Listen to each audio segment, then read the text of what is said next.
Imagine this. You're walking down a cobblestone street in the 17th century, and you see a figure cloaked head to toe in black with a long beak-like mask. This isn't a Halloween costume. It's a plague doctor, a figure both feared and respected. But what if first told you that some of these doctors weren't just treating the sick? Some were actually serial killers, hiding in plain sight. In this video, we are diving into the dark and twisted tales of plague doctors who turned their healing roles into something far more sinister. You won't believe the horrors they committed, and the clever ways they got away with it. Stick around, because this story is equal parts fascinating and downright chilling. Reputation of plague doctors. Explain their iconic role during pandemics. Plague doctors were a unique and somewhat mysterious figure during pandemics, particularly in Europe. They were medical professionals who treated victims of the bubonic plague, a disease that caused widespread devastation. Their iconic role was shaped by their distinctive attire and the grim nature of their work. The outfit included a long, black coat, a wide-brimmed hat, and a beak-like mask filled with herbs and spices, which they believed would protect them from a disease. This attire made them easily recognizable and somewhat fearsome figures in the communities they served. Their reputation was a mix of respect and fear. On one hand, they were seen as brave individuals who risked their lives to care for the sick. On the other hand, their mysterious appearance and the grim nature of their work often made them objects of superstition and fear. The beak-like mask, for instance, was filled with fragrant substances like camphor, cloves, and myrrh, which were thought to ward off the miasma or bad air believed to cause the plague.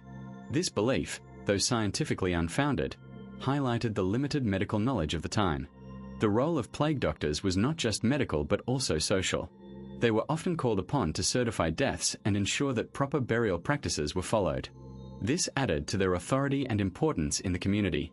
However, their methods were often ineffective and sometimes even harmful.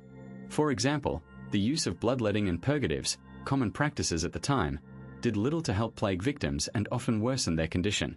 Despite these shortcomings, plague doctors remained a crucial part of the pandemic response, symbolizing both the desperation and the resilience of communities facing the plague. Their iconic status has persisted through history, often romanticized in literature and popular culture. The image of the plague doctor, with its eerie mask and dark robes, has become a symbol of both the horror and the heroism of pandemics. This duality reflects the complex role these figures played in their time, balancing between science and superstition, fear and compassion. Their legacy continues to fascinate, serving as a reminder of the challenges and the bravery of those who faced one of history's most deadly diseases. Lack of medical training show how many were unqualified wanderers.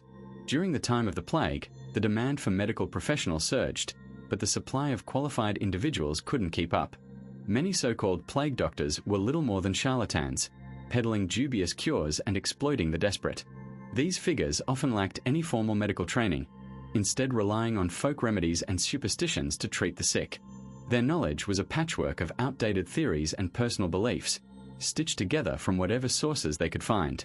This lack of proper education led to ineffective treatments and, in some cases, outright harm to patients. The unqualified nature of these wanderers was a significant problem. They moved from town to town, offering their services to the highest bidder. Their credentials were often self-proclaimed, with little to no oversight from any medical authority. This allowed them to operate with impunity, preying on the fears and desperation of those affected by the plague. Their treatments were not only ineffective but sometimes dangerous. For instance, some plague doctors believed in the miasma theory, which suggested that diseases were caused by bad air. They would prescribe remedies like burning aromatic herbs or carrying pouches filled with spices to ward off the bad air. These practices did little to combat the actual cause of the plague, which was the bacterium Yersinia pestis. The lack of medical training among these wanderers also meant that they had no understanding of basic hygiene or infection control. They often handled the sick without proper precautions, spreading the disease further. Their ignorance of the true nature of the plague allowed them to make reckless decisions. For example, some believed that bleeding patients would help to purge the disease from their bodies. This practice, known as bloodletting, was not only ineffective but also weakened the patients, making them more susceptible to the disease. The absence of proper medical knowledge led to a cycle of misinformation and mistreatment. Moreover, the unqualified nature of these plague doctors meant that they were often motivated by personal gain rather than a genuine desire to help. They charged exorbitant fees for their services, taking advantage of the desperate situation. Their lack of training made them easy targets for criticism and suspicion. Many were viewed as little more than opportunists, capitalizing on the suffering of others. This perception further eroded the trust between the medical community and the public, making it even harder to combat the spread of the plague effectively. The legacy of these unqualified wanderers serves as a stark reminder of the importance of proper medical training and the dangers of quackery. Opportunities for abuse explain how chaos allowed them to target victims unnoticed. During periods of widespread disease, societal structures often crumble under the weight of fear and desperation. This collapse of normalcy creates a perfect storm for opportunistic individuals to exploit the chaos. Plague doctors, who were supposed to be healers, found themselves in a unique position. They had access to the sick and dying, often working in isolation with little to no oversight. This lack of supervision allowed some to take advantage of their roles, targeting vulnerable individuals without raising suspicion. The chaos of a plague-ridden society meant that people were more focused on survival than on scrutinizing the actions of those around them. Families were often too preoccupied with their own struggles to notice if a plague doctor was acting suspiciously. Additionally, the gruesome nature of the plague itself made it difficult to distinguish between natural deaths and foul play. Symptoms like buboes, high fevers, and delirium could easily mask signs of poisoning or other forms of harm. This ambiguity provided cover for unscrupulous individuals to act with impunity. Moreover, the fear of contagion kept people at a distance from one another. This social isolation further enabled plague doctors to operate undetected. Neighbors were less likely to intervene or question unusual behavior if it meant risking their own health. The protective clothing worn by plague doctors, including the iconic beak-like masks filled with herbs and spices, added an air of mystery and authority. This attire not only symbolized their role but also served as a barrier, making it harder for others to scrutinize their actions. The combination of fear, isolation, and the symbolic power of their attire created an environment where abuse could thrive unnoticed. In some cases, plague doctors may have targeted specific individuals for personal gain. With the legal and social systems in disarray, opportunities for theft and fraud abounded. Doctors could exploit their positions to steal from the homes of the sick or manipulate wills in their favor. The lack of record-keeping during such chaotic times made it easier to cover their tracks. Families, already grieving and overwhelmed, were less likely to challenge the actions of those in positions of perceived authority. This power dynamic further enabled abuse, as plague doctors could manipulate situations to their advantage without fear of repercussions. Documented criminal cases present real historical examples of murderous plague doctors. Throughout history, the figure of the plague doctor has been shrouded in mystery and fear. These medical practitioners, often clad in eerie beaked masks filled with herbs and spices, were called upon to treat victims of the bubonic plague. While many plague doctors were simply misguided or ineffective, some took advantage of their positions to commit heinous crimes. Documented criminal cases reveal that a handful of these doctors were, in fact, serial killers who used their roles to exploit and murder the vulnerable. One of the most chilling examples is that of Thomas Neil Cream, a Scottish-born physician who practiced in the United States during the late 19th century.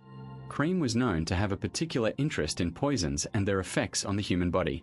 He targeted prostitutes and used strychnine to kill them. His crimes were particularly brutal, and he was eventually convicted and executed for his murders. Cream's case is a stark reminder of how the guise of a medical professional can be used to commit unspeakable acts. Another notorious example is that of H. Holmes, often referred to as America's first serial killer. While not exclusively a plague doctor, Holmes had medical training and used his knowledge to build a murder castle in Chicago. This elaborate structure was designed with secret rooms, trapdoors, and chutes to dispose of his victims. Holmes' crimes were extensive and meticulously planned, showcasing how a medical background can be perverted for nefarious purposes. His case highlights the dangers of unchecked power and the potential for abuse within the medical profession. These historical examples serve as a grim reminder that the trust placed in medical professionals can sometimes be betrayed. The cases of Thomas Neil Cream and H. Holmes illustrate how the knowledge and authority bestowed upon doctors can be twisted into tools for murder.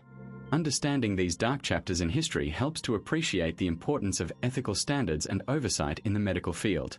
It also underscores the need for vigilance in ensuring that those entrusted with the care of others do not abuse their positions.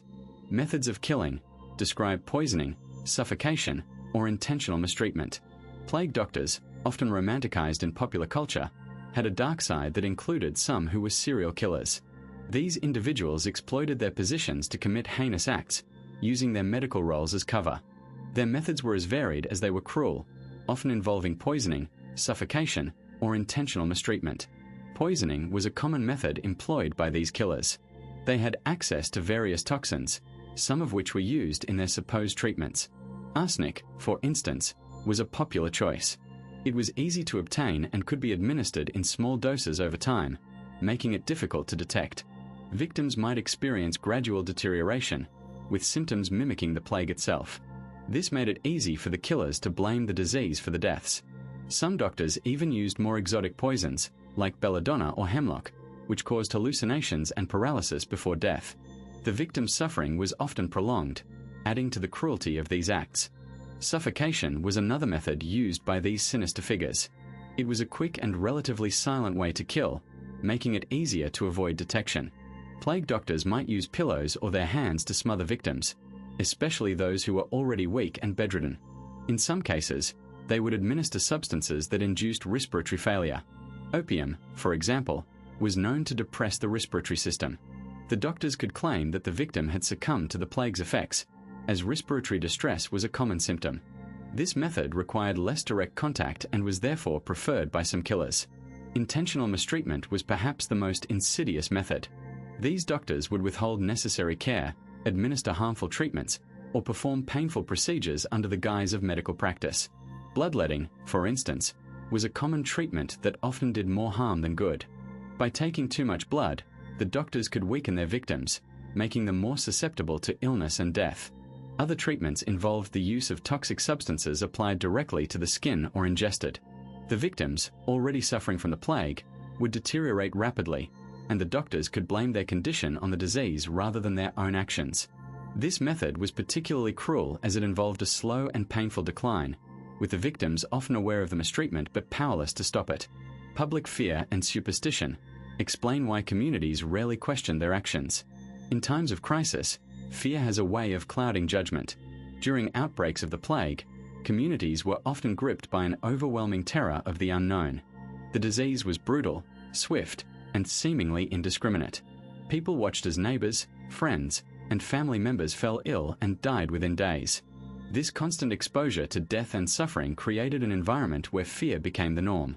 In such conditions, people were more likely to accept unusual or even extreme measures, hoping for any semblance of control or protection. Superstition thrived in this fertile ground of fear. Many believed that the plague was a divine punishment or the work of evil spirits. This belief led to a desperate search for solutions that might appease these forces. Plague doctors, with their strange attire and mysterious remedies, were seen as both protectors and intermediaries between the living and the supernatural.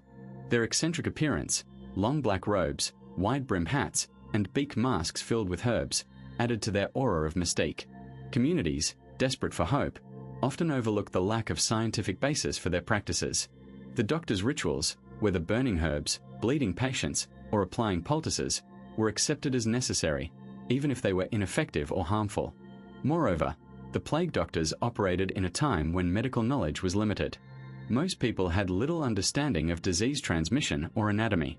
This ignorance made it easier for charlatans to exploit the situation. The doctor's confident demeanor and claims of expertise were often enough to convince frightened communities. Additionally, the plague's rapid spread created a sense of urgency. People were willing to try anything, no matter how bizarre or dangerous, in the hope of saving themselves or their loved ones. This desperation made it difficult for communities to question the actions of those who claimed to have the answers. Social dynamics also played a role. During outbreaks, communities often banded together, looking for unity and leadership. Questioning the actions of the plague doctors could be seen as undermining this unity. It might also be perceived as a lack of faith in the community's chosen protectors. In some cases, those who did question the doctor's methods were ostracized or even accused of spreading the plague themselves. This social pressure further discouraged scrutiny of the doctor's actions. The combination of fear, superstition, and social dynamics created a perfect storm where the actions of plague doctors went largely unchallenged. Attempts to regulate plague doctors describe failed efforts by authorities to control them. During the height of the plague, authorities struggled to rein in the unscrupulous behavior of some plague doctors. These medical practitioners, often given unprecedented access to the homes and belongings of the afflicted, were supposed to be healers. Yet, many took advantage of their positions, exploiting the vulnerable and desperate. Efforts to regulate them were met with resistance and, ultimately, failure. One of the primary challenges was the lack of oversight. Plague doctors operated with a degree of autonomy that was nearly unheard of in other medical professions. This freedom allowed some to engage in criminal activities, such as stealing from patients or even accelerating their deaths for personal gain. Authorities attempted to impose stricter guidelines, but enforcement was difficult. The sheer number of plague doctors and the rapid spread of the disease made it nearly impossible to monitor their actions effectively. Another failed attempt involved the creation of regulatory bodies. These organizations were tasked with overseeing the conduct of plague doctors and ensuring they adhered to ethical standards. However, these bodies were often understaffed and underfunded. Corruption within the ranks further undermined their efforts. Plague doctors with political connections or financial influence could easily evade scrutiny, leaving victims with little recourse. Public outcry and distrust also played a significant role in the failure to regulate plague doctors. As stories of their misdeeds spread, people became increasingly skeptical of their motives. This erosion of trust made it difficult for authorities to implement effective regulations. Many plague doctors were seen as more of a threat than the disease itself, leading to a cycle of distrust and ineffectual oversight. Despite numerous attempts, the regulation of plague doctors remained a persistent challenge, with authorities often unable to curb the worst excesses of these so-called healers. Historical re-evaluation. Explain how modern historians uncovered the criminal evidence. Modern historians have delved into the past with fresh eyes, employing a mix of traditional archival research and cutting-edge technology to uncover the dark secrets of plague doctors. Initially, these figures were seen as healers, donning their iconic beak-like masks filled with herbs and spices to protect against the miasma thought to cause the plague. However, a shift in perspective began with the discovery of unusual patterns in historical records. Researchers noticed discrepancies in death records, with some plague doctors seemingly present during spikes in mortality that didn't align with the typical progression of the disease. Advancements in forensic science have played a pivotal role in this re-evaluation. By analyzing skeletal remains and comparing them with historical accounts, historians have found evidence of foul play. For instance, the discovery of unusual fractures or signs of struggle on skeletons from plague-era graves has raised eyebrows. These findings, coupled with detailed records of property transfers and wills, have painted a troubling picture. Some plague doctors appear to have exploited their positions, targeting vulnerable individuals and families, particularly those with valuable assets. Digital technology has also been a game-changer. The digitization of historical documents has allowed researchers to cross-reference records more efficiently. By mapping out the movements of plague doctors and comparing them with outbreaks and deaths, historians have identified suspicious patterns. For example, some doctors seem to arrive in towns just before a surge in deaths, only to leave shortly after, often with newly acquired wealth. This kind of data analysis has provided compelling evidence that some plague doctors were not just ineffective healers but active participants in the spread of death. Moreover, the re-evaluation of historical texts has shed light on contemporary suspicions. Marginal notes in old documents, often dismissed as irrelevant, have proven to be crucial. These notes sometimes contained accusations or rumors about plague doctors engaging in nefarious activities. By piecing together these fragments, historians have constructed a more accurate narrative. The combination of forensic evidence, digital analysis, and textual criticism has led to a profound shift in our understanding of these historical figures. What was once seen as the work of healers is now, in some cases, recognized as the work of serial killers. And there you have it, folks. The plague doctors, once symbols of hope and healing, now stand as chilling reminders of how fear and desperation can twist even the most trusted figures into something far more sinister. These serial killers in disguise preyed on the vulnerable, turning the very people who sought their help into victims. It's a dark chapter in history that reminds us to always question, to always seek the truth, even when it's uncomfortable. So, what do you think? Does this story change how you view historical figures? Let us know in the comments. And if you're hungry for more tales that blend history and horror, don't forget to like and subscribe. We've got plenty more where this came from. Until next time, stay curious, stay vigilant, and remember, not everything from the past is as it seems. See you in the next video.